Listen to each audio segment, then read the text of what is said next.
তত্ত্বাবধায়ক সরকার ব্যবস্থা বাতিল করে সংবিধানের পঞ্চদশ সংশোধনীকে অবৈধ ঘোষণা করে হাইকোর্টের রায়ের বিরুদ্ধে দ্বিতীয় দিনের মতো আপিল শুনানি শেষ হয়েছে। আগামীকাল রাষ্ট্রপক্ষের শুনানি অনুষ্ঠিত হবে। আজ প্রধান বিচারপতি নেতৃত্বাধীন আপিল বিভাগের শুনানি শুরু হয়।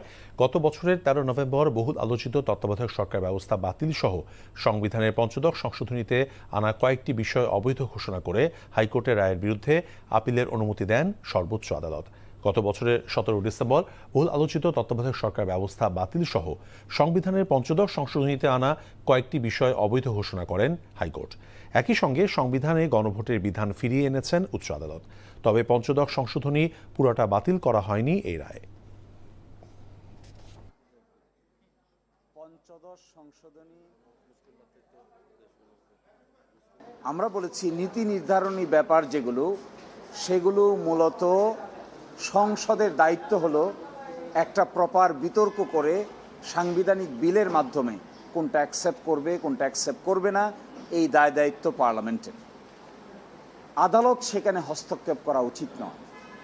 আদালত যদি সেই অংশে হস্তক্ষেপ করেন তাহলে সংসদের যে দায়িত্ব আছে আইন প্রণয়নের ক্ষমতা, এটি খর্ব করা হয়।